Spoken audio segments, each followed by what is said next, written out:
Pessoal, o vídeo de hoje vai tratar sobre a morte do príncipe Philip, o duque de Edimburgo, casado com a rainha Elizabeth.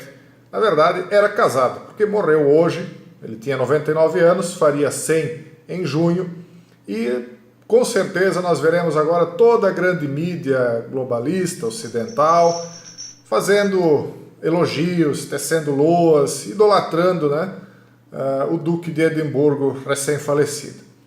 Mas o povo em geral, que vai atrás dessa grande mídia, jamais vai saber quem de fato era essa personalidade, o que de fato estava por trás de um homem como este. Para vocês terem uma ideia, ele falou uma frase com o seguinte teor, só para vocês terem uma ideia de quem ele era. Abre aspas. Caso eu venha a reencarnar, gostaria de ser devolvido à Terra como um vírus mortal para diminuir os níveis da população humana. Fecha aspas. Bom, nós sabemos que o movimento eugenista, que era um movimento que via a necessidade de um aprimoramento genético, tinha fortes raízes, especialmente no início do século passado, no Reino Unido, na Grã-Bretanha.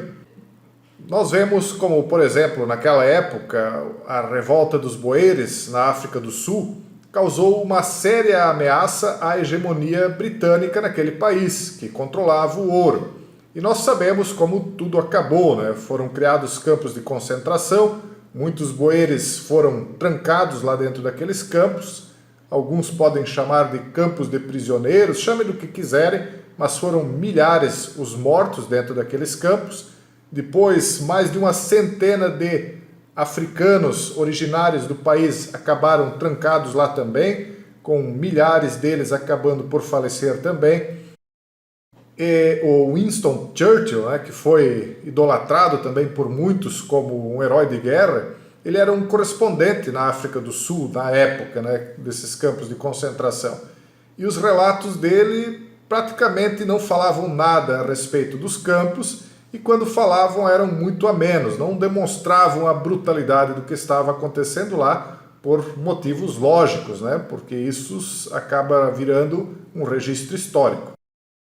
Naquela época também em que surgiu escancaradamente o movimento eugenista, e Winston Churchill era um eugenista declarado, as pessoas eram vistas como um gado a ser melhorado geneticamente, e os chamados guardiões da terra eram aqueles que deveriam ter os cuidados para que as sementes ruins, que eles consideravam ruins, não frutificassem, isto é, não se multiplicassem, não tivessem filhos. Esse movimento, se você pesquisar, ele continha a adesão de muitas pessoas extremamente famosas, extremamente conhecidas, dentre as quais, como já citei, Winston Churchill. Esta era uma ideia de que os fortes não só podiam eliminar os fracos, como eles tinham obrigação de fazer isso. Isso veio baseado nas ideias de Charles Darwin.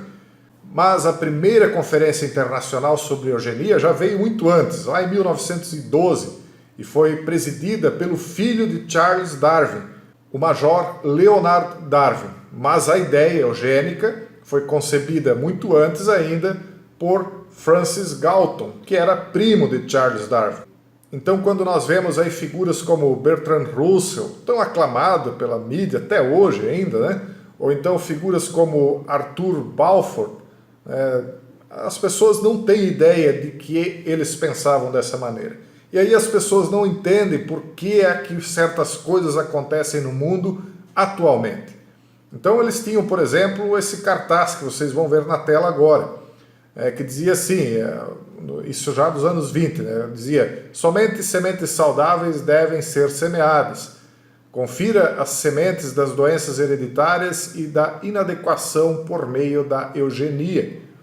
Ou seja, já plantando aquela ideia de que algumas sementes, algumas pessoas não deveriam multiplicar. Mas nós tivemos outros famosos nesse campo da eugenia. H.G. Wells, por exemplo, o escritor, era outro ávido campeão da eugenia aplicada. Ele foi pioneiro no gênero da ficção científica.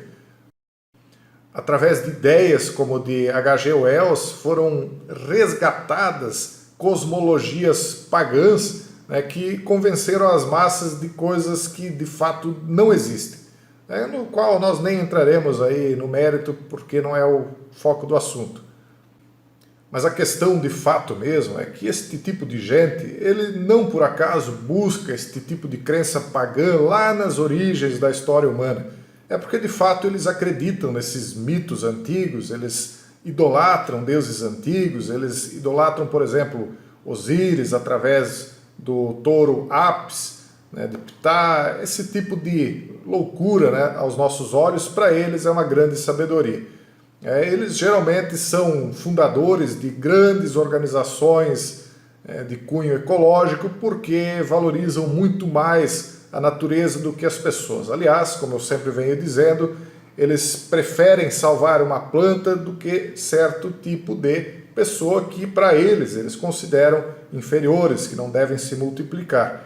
Então, se para a grande massa de pessoas é surpresa que alguém dessa classe dominante diga que numa próxima reencarnação gostaria de vir como um vírus, isso não é surpresa para todo mundo, porque de fato eles gostariam de eliminar uma grande parte da população humana caso pudessem.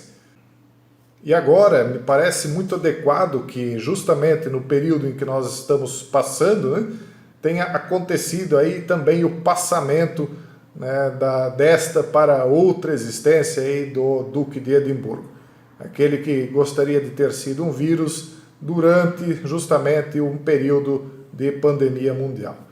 Pessoal, cuidado com o que a mídia aí tem passado para vocês, as coisas realmente, geralmente, são totalmente o contrário daquilo que nos é passado. Os heróis são pintados como bandidos e os bandidos são pintados como heróis, né? São idolatrados, são venerados.